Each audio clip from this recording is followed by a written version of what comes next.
Hi jewelry lovers! Today, we're diving into the dazzling world of royal crowns and tiaras, the ultimate symbol of power, heritage and luxury. These legendary crowns and tiaras have been worn by kings and queens for centuries, and each one carries a unique story.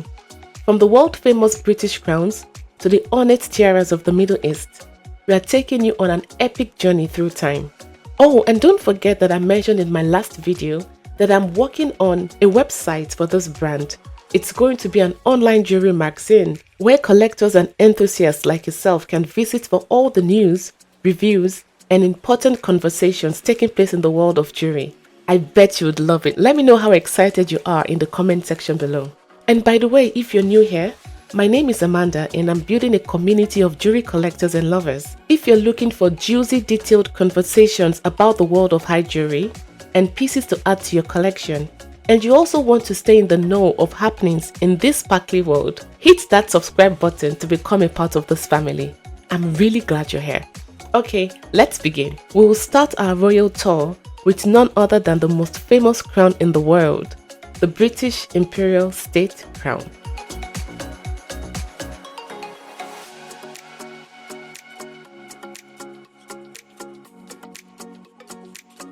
This stunning piece is one of the most iconic crowns in the world, belonging to the British monarchy since the 15th century. But the current version was created for King George VI's coronation in 1937. It's most famous for its 3,170 gems, including some of the world's most legendary stones. The 317-carat Cullinan II diamond, also known as the second star of Africa, takes center stage at the front. The Black Prince's ruby, which is actually a 170-carat red spinel, sits above it, flanked by the studded sapphire at the back. And then there's the St. Edward's sapphire, a blue gemstone said to have once belonged to Edward the Confessor. Weighing nearly 1.6 kilograms, the crown is worn by British monarchs during the state opening of Parliament and when leaving Westminster Abbey after coronations. It was placed on Queen Elizabeth II's coffin during her funeral.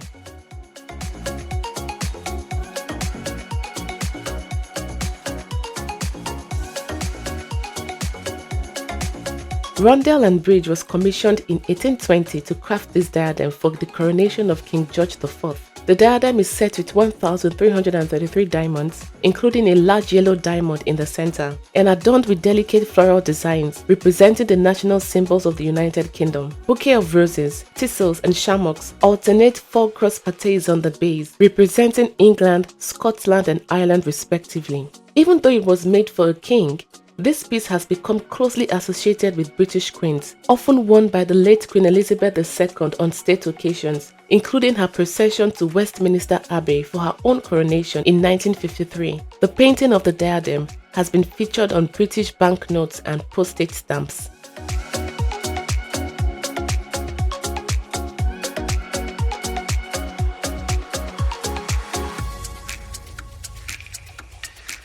The Empress Crown of Russia, or the Imperial Crown of Russia, is one of the most iconic symbols of Russian monarchy and one of the greatest crowns ever made.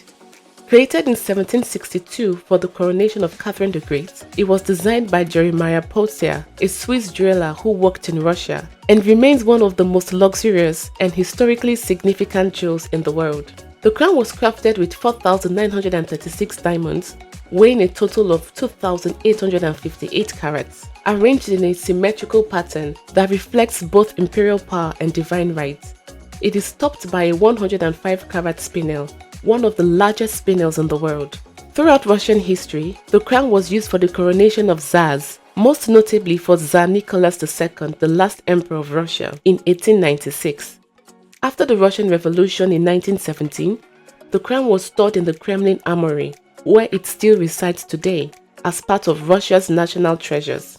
Unlike many of the Romanov jewels that were sold or dismantled, it remains intact as a symbol of Russia's imperial past.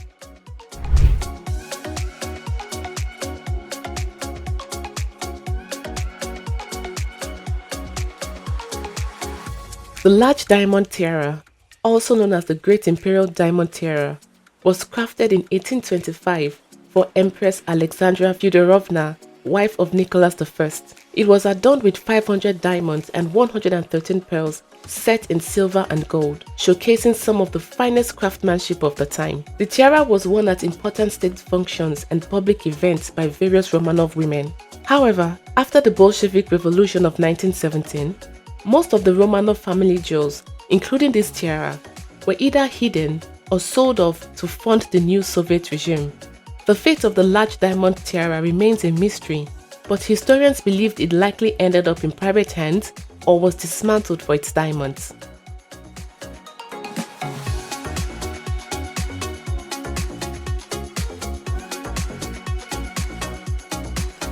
When Reza Shah of Iran was crowned in 1926, he needed a new crown to reflect the modern era of Persian monarchy. The Pahlavi crown was commissioned as a replacement for the ancient Kiani crown and has since become synonymous with the splendor of the Iranian monarchy. Crafted from gold, silver and velvet, this crown is adorned with an intricate array of 3,380 diamonds, including the spectacular 60-carat yellow diamond at the front. It also features pearls, emeralds and sapphires. Reza Shah and his son, Mohammad Reza Pahlavi, wore this crown during their coronation ceremonies. Today, it's part of the Iranian National Jewels collection in Tehran.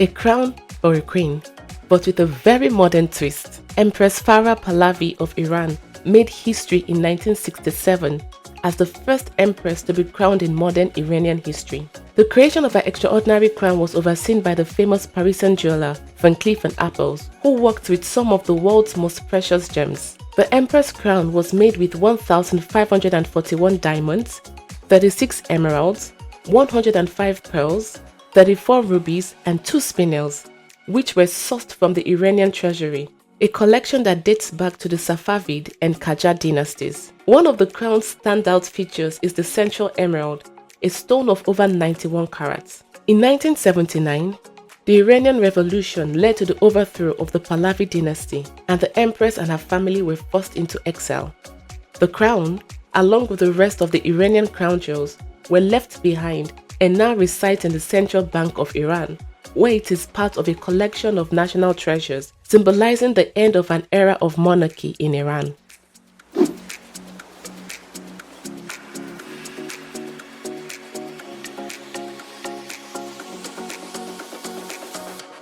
The jihar or turban ornament was a prominent symbol of royalty, status and privilege in India, especially among the princely states during the late Mughal era and the British Raj. The tradition of wearing jihars can be traced back to the 16th century during the Mughal Empire. The emperors and the high-ranking nobles of the time wore elaborate headpieces to symbolize their authority and to set them apart within the social hierarchy. By the 19th century, when Maharaja Ranjit Singh Ji of Nawanagar commissioned Cartier in 1905 to make his own jihar, this ornament had evolved to be even more elaborate and extravagant. His jihar, a white feather and diamond masterpiece, stands as one of the most luxurious examples of this tradition. This particular jihar was made with approximately 152.62 carats of diamonds and reflects the highest level of craftsmanship at the time.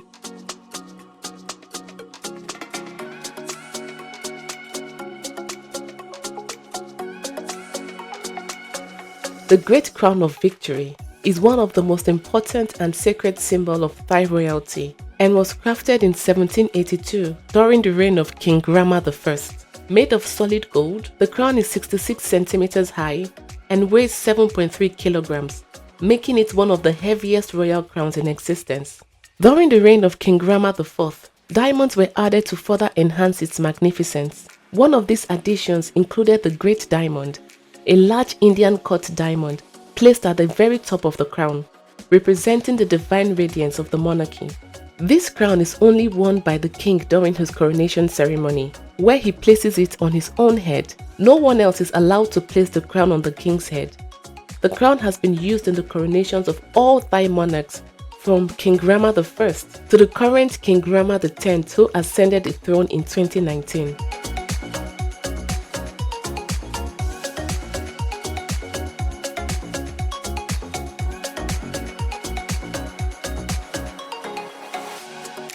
One of the most magnificent pieces in the Swedish royal collection, the Braganza tiara, has a fascinating backstory.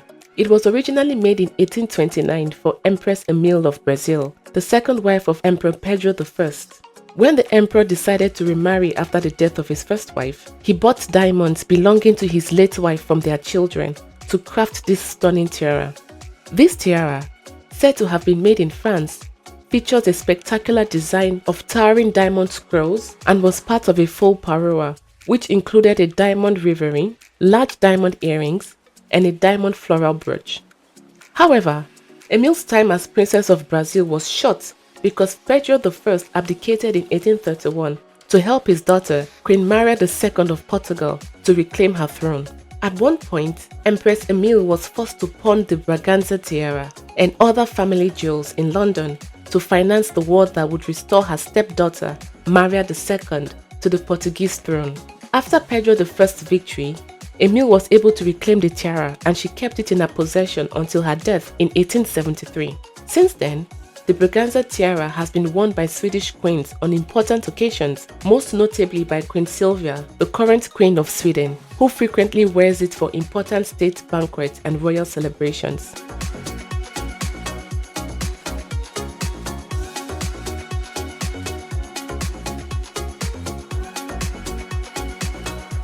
Designed for Erik XIV's coronation in 1561, this crown represents the golden age of Swedish monarchy. It is decorated with a mix of gemstones, including diamonds, rubies, emeralds, and pearls, all set in an intricate gold framework.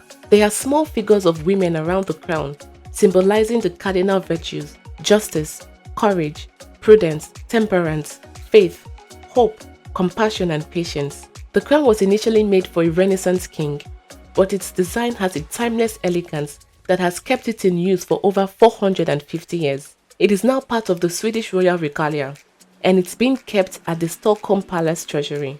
It is still used in coronation ceremonies as the official crown of the King of Sweden, despite its ancient origins. It is said to be the oldest royal crown still in use today.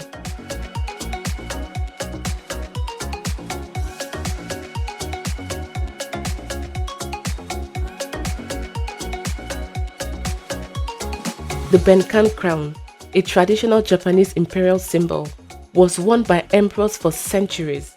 It is part of the imperial regalia used in enthronement ceremonies, reflecting Japan's unique blend of ancient tradition and imperial power. The benan has a distinctive design, with cascading chains and a sun-shaped ornament, symbolizing the divine connection of the emperor as the descendant of the sun goddess Amaterasu. It was last worn by Emperor Komei in 1847 and has not been worn since.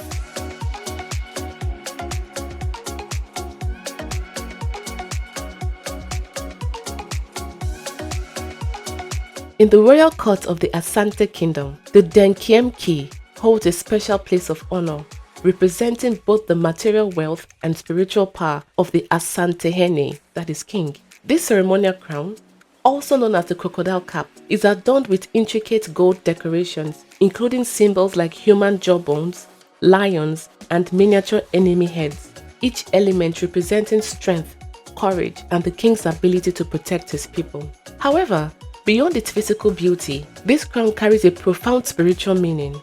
The cap is believed to be fortified with protective spiritual powers. The gold amulets attached to its exterior are said to guard the king from evil spirits and physical harm, while the Islamic amulets on the inside provide additional spiritual protection. Worn during important ritual and ceremonies, the Denkim key becomes more than just a crown. It's a shield of both earthly and supernatural authority, safeguarding the Asante from visible and invisible threats.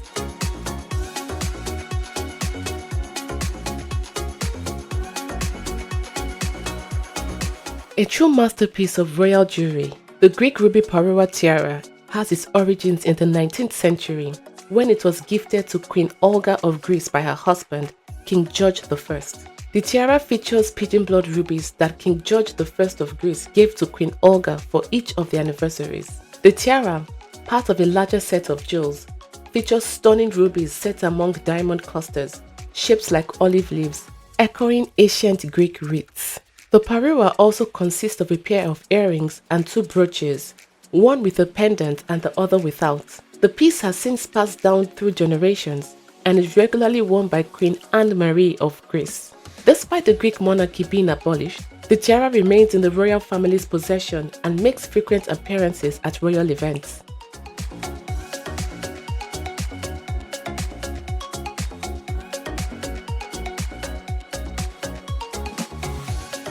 This tiara was commissioned by King Abdullah II of Jordan for Queen Rania in 2005. Designed with Arabic scripts from the Quran, the tiara is an exquisite blend of cultural heritage and modern design.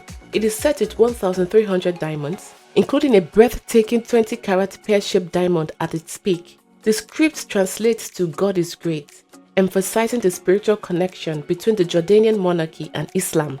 Queen Rania first wore this tiara during a state visit to the Netherlands in 2006 and again in 2024 for her official Silver Jubilee portrait.